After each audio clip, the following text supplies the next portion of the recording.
Welcome. And you tuned in to another edition of Homage Speaks, where what homage is due, homage is paid. And right now we're going to talk about college football. Well, we got to talk about college football. We'll leave Alabama for another discussion because clearly they are an NFL team right now the way they're looking out there on the football field.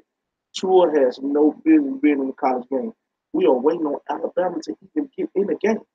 Who knows? They might get that issue this week versus LSU. First, I like to talk about the Bulldogs right quick. Uh, Going into last week, I have to pay homage to LSU going down in the Death Valley. I underestimated how tough it is to win down there in Death Valley, but I also believed that the Georgia Bulldogs were going to use that as an opportunity to make a statement game to show just how for real they were. They had one job, in my opinion, and that was to keep up with Bama. Their job was to show they were just as mighty as Alabama was in their own right. But here's the thing. Georgia Bulldogs still have not created an identity for themselves. Last football season, we were a running team. We ran the football down your throat. We ran the ball 44 times a game. We was coming. Nobody could stop Chubb. Nobody could stop Michelle. Nobody could stop Swift. We were coming and we were coming down here hard and often. Made no mistake about it. But this season, Georgia, one thing about Georgia, this is year one. They're supposed to have their most talented team collectively in year two and year three. But I looked at this as an opportunity to seize the moment. Try to win right now. Try to do it now. Because we can say the same thing for Alabama last year. Alabama was going through a rebuilding year. They didn't have all their horses. They didn't have the same group of guys playing as much as they have playing now. But they went out there and had an opportunity to win the football game and win the national championship, and they took full advantage of it. And I was looking for Georgia Bulldogs to do the same. But last week against LSU got too cute. Everybody understands what time it was. LSU is a physical football team, but their offense is not that good. We were supposed to go down there and establish ourselves as one of, if not the most physical team in the country up front. Georgia last year was able to dominate both lines of scrimmages. This year they're not doing that, but they're working towards that. Jake Fromm is an amazing game manager, but to continuously put the ball in his hands and try to put the ball in the air to win football games is a mistake waiting to happen. Run the football down the throat. With the stable of backs that the Georgia Bulldogs have, they have no problem. They should have no problem running the football early, often, and late. Being able to be a running football team means we're going to run it when we want to. 8 in the box, 9 in the box, 10 in the box, it don't matter. We coming, we damn nigga tell you to play, and we're coming down here to run it. Can you stop it? Bring up people in the box. You know that gives our wide receivers and Jake Fromm an opportunity to beat you. But we never fully established ourselves as a running team against LSU, which resulted in LSU having one of the top defenses in the country, showing that they had one of the top defenses in the country because they early and often dictated to the Bulldogs what they wanted them to do. And that's not what good offenses do, but that is what great defenses do. Which brings me to LSU and Alabama. The showdown is coming. It is here. It's coming this weekend. And Lord knows, everybody will probably be pulling for LSU. Hopefully they can embody the spirit of the nation and take down the mighty Roll Tide Crimson Tide. Because we know the truth. Roll Tide don't make it. If LSU get all the way to that title game and do work, Bama not making the playoffs. Bama has been creaming folks all season. I don't know how LSU is going to do it. Joe Burrow is leading that team, but he's still not playing efficient enough at the quarterback position for me to make them a favorite. But it's going to be a ball game if LSU can keep it close.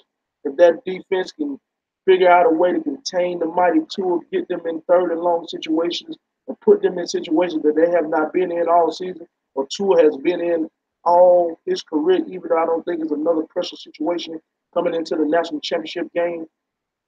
It don't get any bigger than that unless you're playing in the NFL, gets in the Super Bowl, or playing in the NFL game. He has experienced the most pressure he's going to ever see. So what you're going to have to do is you're going to have to just outplay Bama. Don't know how he's going to do it.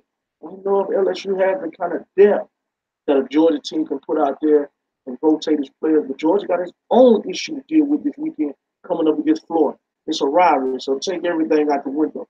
Georgia has another opportunity to separate itself from some of the teams in the country and take care of the Florida Gators.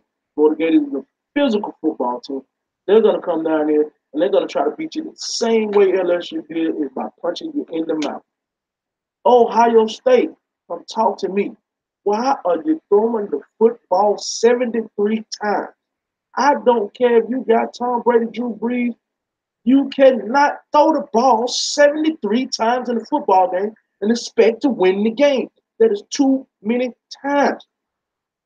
I know your quarterback may be your best option, but you need to be able to run the football. The reason why Ohio State and Urban Meyer offenses have been successful over the years in running the spread offense, because they are able to run it when they want to.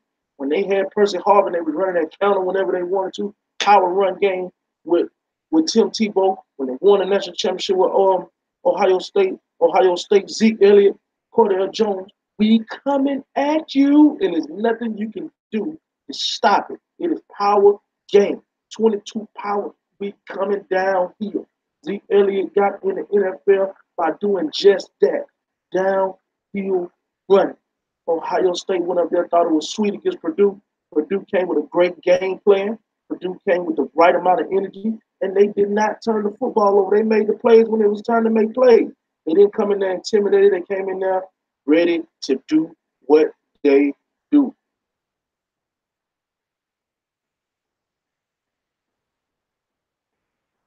So, because they came in ready to do what they do, you know what happened. Work was done. So we had an upset. Kyler Murray, y'all have to pay attention to Kyler Murray. Kyler Murray is one of the top players in the country. I mean, he's unreal what he's able to do in that offense. I mean, he can get it done. He can get it done. Make no mistake about it. Kyler Murray is a problem. He can throw the football. He can make plays. He can do whatever he wants to do when he wants to do it. He's one of the most talented players in the country. But what is that to say about the Oklahoma defense? Oklahoma defense is not strong. They're not going to be able to contend with these big, tall teams. And lo and behold, look at Michigan. Look at Jim Harbaugh. He is coming along. Shea Patterson is finding the groove. They are controlling the line of scrimmage and running the football, and they have arguably the best defense in the country. They can lock you up defensively. They're doing it schematically, not just by having the biggest, fastest, strongest players on the field. Michigan is starting to make their move, but we know they're going to hit the meter this. They got to do one thing and one thing only, and that's take care of business. Take care of business against Ohio State and get in that championship game and take care of business there. And then Jim Harbaugh will start to get the respect that he deserves, because he is an amazing coach, but he has to put the wins together in order to get the respect. He made a statement yesterday by beating the Michigan State team that I felt like that he's supposed to beat. He's supposed to beat Michigan State. Michigan is a better team than Michigan State. I do understand that there's rivalries, but you have to take care of business when it's time. Make no mistake about it. It is that time. Georgia and Florida are about to score off. LSU and Bama are about to score off. So we're about to get some smoke in the city. This thing is about to start to get clearer and clearer by the day. This weekend is going to be a great one. We're going to come back with you later on this week and talk about some of those marquee matchups in depth. But for now, thank y'all for tuning in. This has been another edition on the Streets.